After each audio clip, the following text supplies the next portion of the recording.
Zealand First. And isn't it fantastic, those moments where we see the Greens, the Labour and New Zealand First working together on issues that concern all of us. It's so fantastic to see that democracy now doesn't mean you vote for one party and despise the other, that there is a collaborative approach that can be taken.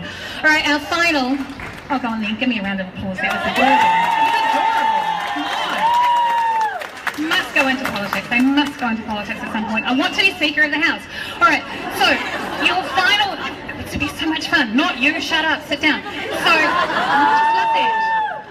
So, our final politician, our final speaker today from the political parties is the leader of the Labour Party. Please welcome Jacinda Ardern.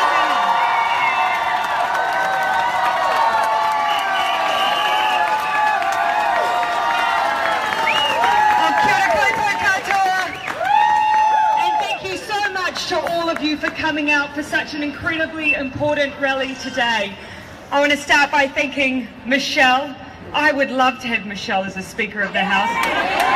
I'm pretty sure that she would widen the kind of language that we're allowed to use in the New Zealand Parliament as well. And I also want to start by acknowledging the speakers from the other political parties here today as well.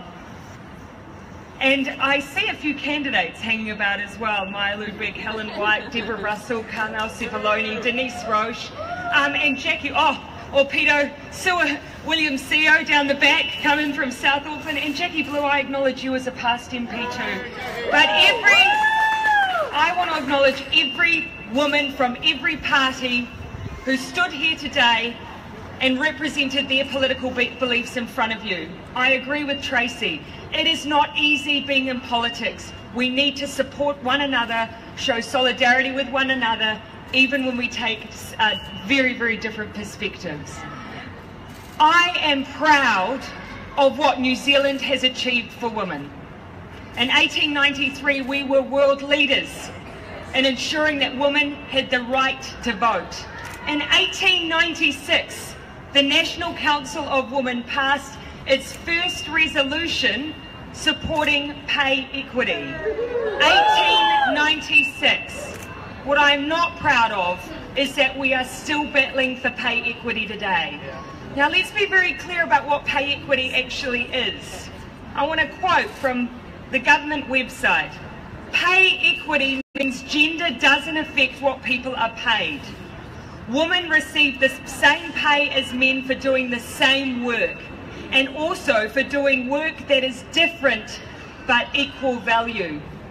That should not be an aspiration. That should be a statement of fact. And in 2017, there should be no such thing as a gender pay gap in New Zealand. No such thing. And that is ultimately why we're all here. And that is why I am committing that Labour will not rest until we have pay equity in New Zealand. We will not rest.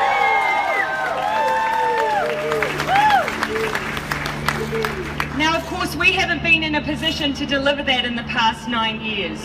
And so it's come on the shoulders of others to make the progress that we need. And I want to acknowledge someone I consider to be a modern day hero, Christine Bartlett. Christine Bartlett, with the support of her union ETU, who fought on behalf of tens of thousands of low-paid, low-valued women working in one of the most important sectors, caring for those who are in aged care, and doing an incredible job. It was Christine and her union who delivered an exceptional case by the Terra Nova decision. Now, we should have been worried though from the very beginning, because from the very beginning the government said it would be exceptional. They ruled out mental health workers from that agreement, and that was wrong. That was wrong. In doing so, they've created a massive challenge for another sector that we need to be well supported and well paid, and that those people are our mental health workers. We now have the potential for our mental health workforce to flow into our aged care workforce in search of decent wages and for their work to be valued. That is a problem for all of us. We should all be worried about that, and that is why I commit. Labour will prioritise pay equity for our mental health workers. We must.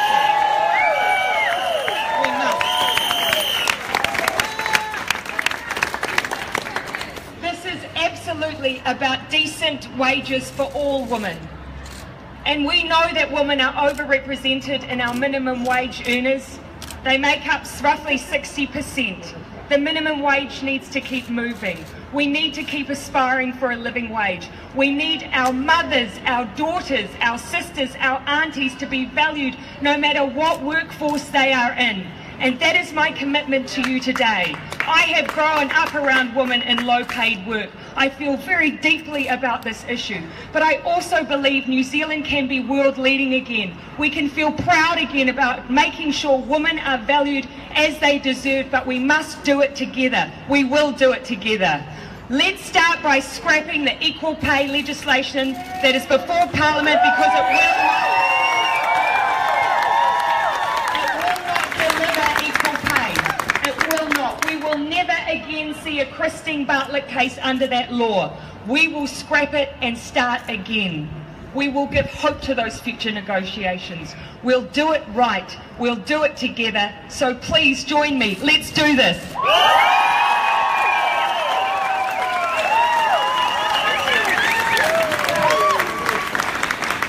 Jacinda Ardern, ladies and people and gorgeous everybody. So those are our 5 politicians with their 5 policies, sort of, in terms of what they wanted to say today in terms of equal pay. What I'd like us to do now is to hear from someone who is at the sharp end of this struggle for equal pay. I'm going to introduce Sandra Rawanata. She's a mental health support worker and she's an ECU member. Would you please give